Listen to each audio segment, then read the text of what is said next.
भजन कर राम दुहाई रे। और जन्म अनमोल ली तुझे दिया नरदेही पाई रे, कितना अनमोल जन्म तुझे दे रखे, मनुष्य शरीर तुझे प्राप्त है। परमेश्वर कहते हैं इस बात को सभी जान जाते हैं, कौन सी डूबन की है कौन सी तरण की, लेकिन ख्यास नहीं करते, जोर देकर विचार नहीं करते। जब तक हम विचार करना की आदत नहीं डालेंगे प्रत्येक घटना पर, तो हम यहां से हिलेंगे नहीं। ठीक है, जैसी भक्ति आप कर रहे हो, साधना कर रहे हो, इसका फल आपके गुड अकाउंट में लिखा जाएगा। और कभी मनुष्य जन्म होगा तो आपको ये पुण्य धर्म जो आप कर रहे हो इस सच्ची साधना का, ये तो ढेर मिल जाएगा। लेकिन यह दुर्गति मिटे नहीं जब तक आप यहां से हृदय नहीं हटाओगे कि हम यहां आए किस लिए हैं और किसके लिए हम यहां सारा जीवन व्यर्थ कर रहे हैं। क्या संतान के लिए? हाँ, संतान के लिए। और संतान का ना पता ही नहीं वो कल के हो जाए उसके संग में। तो ऐसी दुर्घटनाओं को टालने के लिए भी समर्थ शक्ति की आवश्यकता पड़ती है। वो समर्थ कबीर देव है जो हमारे प्रारब्ध के अंदर आने वाली दुर्घटनाओं को, यानी किसी प्रकार का आपदाएं हैं, उन सबको वही टाल सकता है।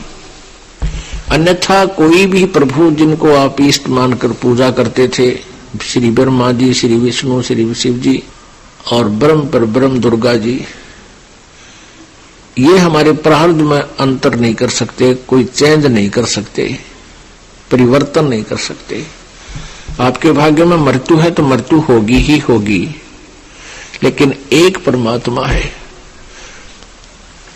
वो पूर्ण ब्रह्म सत्य पुरुष।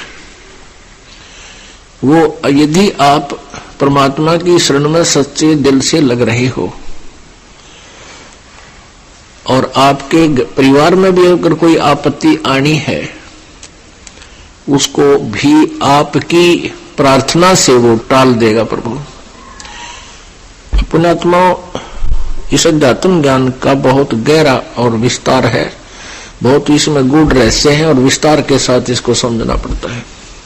एक सदस्य नाम लिए हुए है घर का और सच्ची नीयत से भगवान के में समर्पित है, उसके कारण पूरा परिवार सुखी रहता है जब तक उसका जीवन रहेगा। बाद में चाहे उन पर बिजली पड़ो, जो नाम नहीं ले रहे।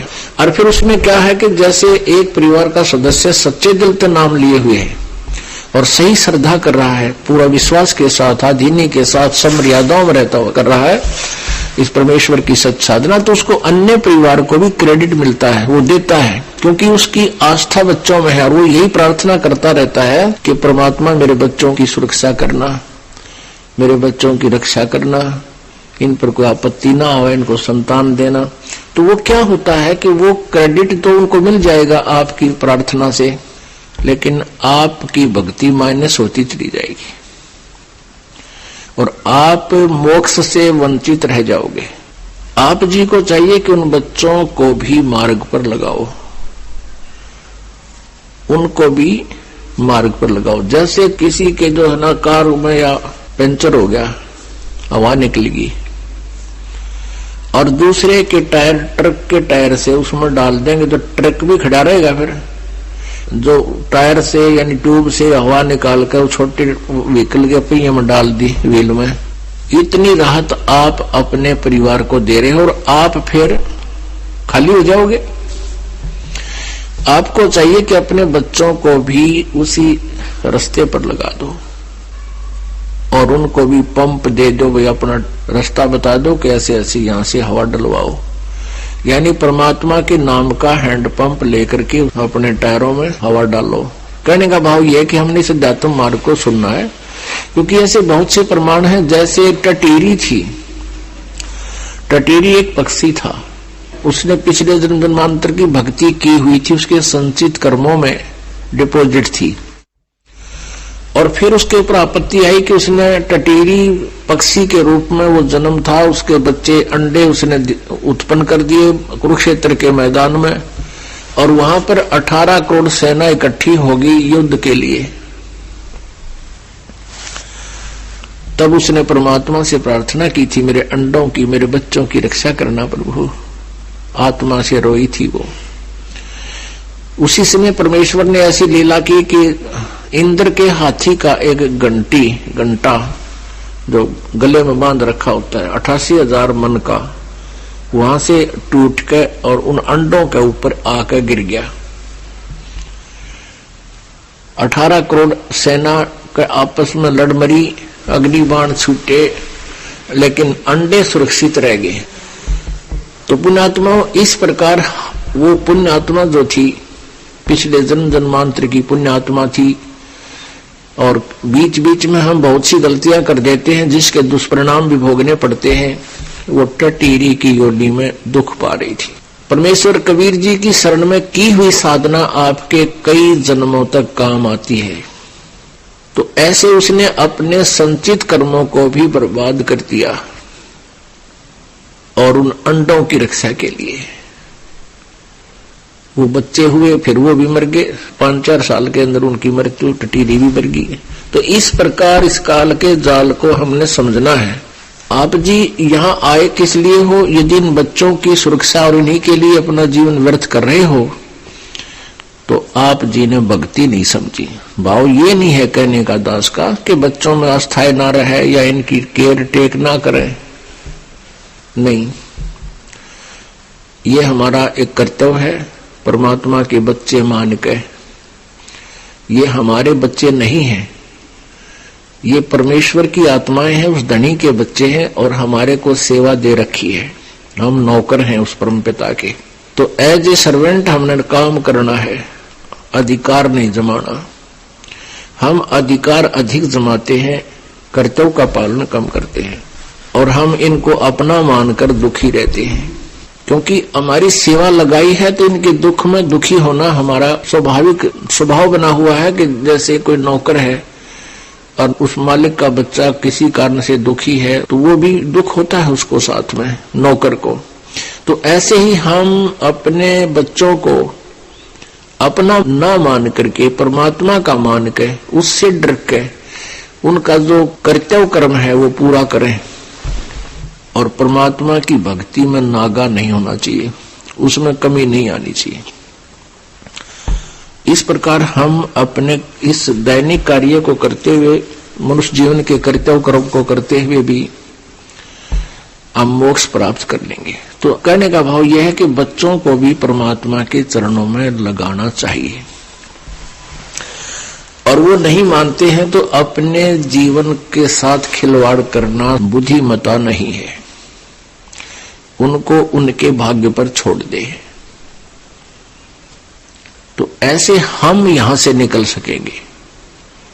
नहीं तो बच्चे नहीं मान रहे हैं, उनका दुर्भाग्य है, कर्महीन है वो तो डूबेंगे, गेल आप जी को भी ले डूबेंगे। इसी प्रकार अगर बच्चे ठीक लगे हुए हैं, माता पिता भक्ति मार्ग को स्वीकार नहीं करते हैं, तो अपनी भक्ति को उन माता पिता के लिए बर्बाद नहीं करना चाहिए। माता पिता का कर्तव्य कर्म जो हमारा फर्ज है वो अवश्य करना चाहिए, उनको प्रार्थना करनी चाहिए, उनकी बुराई छुटवानी चाहिए। कोई हुक्का पीवे है या कोई बीड़ी पीवे है, कोई शराब पीता है, तो हम परमात्मा के बच्चे हो गए, आपको ज्ञान हो गया। आप जी को चाहिए कि माता पिता से रह रहकर प्रार्थना करें विनम्र भाव से कि आप भी भजन करो, आप नाम लो, को ज्ञान सुनावे उनको। पुण्यात्मा है वो मान जाती है। और फिर भी कोई अनाड़ी है, माता पिता नहीं मानते हैं, तो उनके साथ अपनी भक्ति को नाश नहीं करना चाहिए। ये भी नहीं है कि उनका आदर नहीं करे, उनकी सेवा नहीं करे, खूब करे, एज ए फादर मदर उनकी पूरी श्रद्धा रखे, उनका सत्कार करे। ठीक है, वो अपने कर्म के आधार से दुखी है तो क्या करे, इलाज करावे, डॉक्टर को दिखावे, सेवा करे उनकी।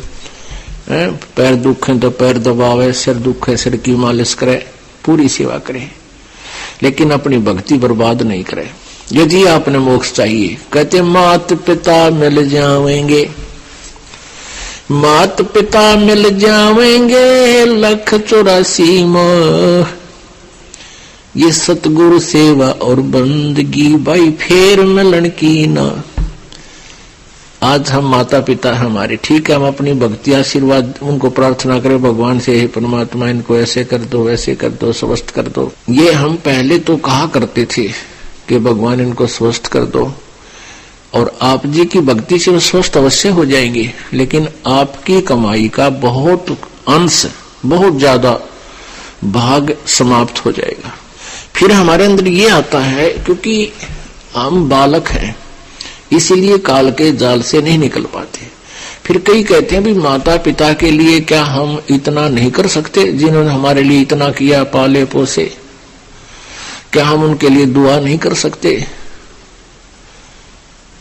अब ये तो बालका वाली बातें हैं जो ये दास आपको समझाना चाहते हैं कि ये माता पिता तो बहुत मिल जाएंगे। गधे बनोगे वहां माता पिता, कुत्ते की योनि में जावांगे वहां माता पिता, बैल गाय बनेंगे वहां माता पिता। अब भक्ति नहीं मिलेगी फिर वहां पर, वो पिताजी भी कितना गधा बनेगा और आप भी गेला वहीं पर गधे बने पाओगे। वो उसकी गर्दन पकड़ेगा और वो उसकी गर्दन पकड़ेगा, फिर कोयसे के सूत में नहीं आवेगी।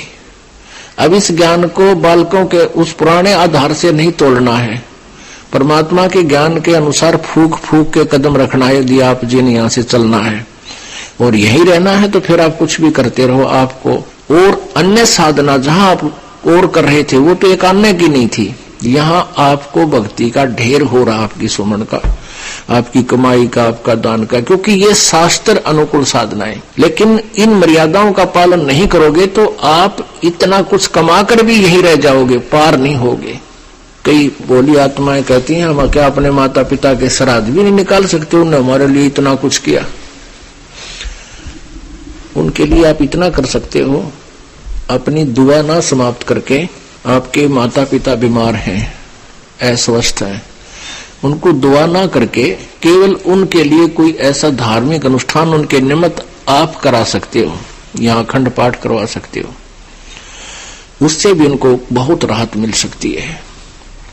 लेकिन अपनी दुआएं नहीं किसी को देनी चाहिए, बद दुआ भी नहीं देनी चाहिए, वो भी हमारे ऊपर भार बनता है, हमारी कमाई नष्ट होती है। और शुभ कामनाएं भी नहीं देनी चाहिए, वो भी हमारे ऊपर भार बनता है, हमारी कमाई नष्ट होती है। हाँ, उनको ज्ञान दे, आपके निकटतम जैसे भाई है अपनी बहन के निमित्त, माता के निमित्त और अपनी पत्नी के निमित्त, बच्चों के निमित्त जो नहीं मार्ग पर लग पा रहे उनके निमित्त को पाठ करा सकते हो, उससे उनको शुभ संस्कार मिलेंगे, पुण्य मिलेगा और उनसे धीरे धीरे हो सकता है उनका माइंड भी परिवर्तित हो जाए और वो भी फिर मार्ग पर लग सकते हैं, नहीं तो उनको उसका सहारा अवश्य मिलेगा। तो इसका ये विकल्प है। परमात्मा बताते हैं एक लेवा एक देवा दूतम और कोई किसी का पिता नहीं पूतम।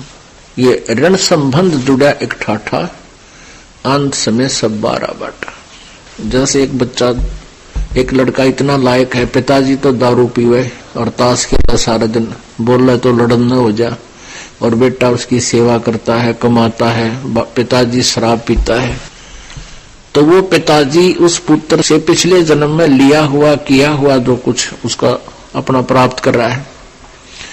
एक बेटा ऐसा है, माता पिता कमा रहे हैं और वो गोटी लगाता है, जुआ खेलता है और पैसे को बर्बाद करता है, माता पिता रोते रहते हैं बैठकर, वो मानता नहीं है। तो पिछले जन्म में उस माता पिता ने उनका कोई ले रखा था, अब वो पूरा करके छोड़ेगा। तो एक लेवा एक देवा दूतम, कोई काहू का पिता नहीं पूतम। ये ऋण संबंधी जुड़ा एक ठाठा, ऋण एक दूसरे की उधार आपके ऊपर है, और इस कारण से ये एक परिवार बना बैठा है। अंत में सब 12 बाटा। आपकी मृत्यु होगी, ना जाने कहां जन्म होगा, बेटे की मृत्यु होगी, पता नहीं संस्कार वश कहां जाएगा, कौन से देश में जन्म होगा।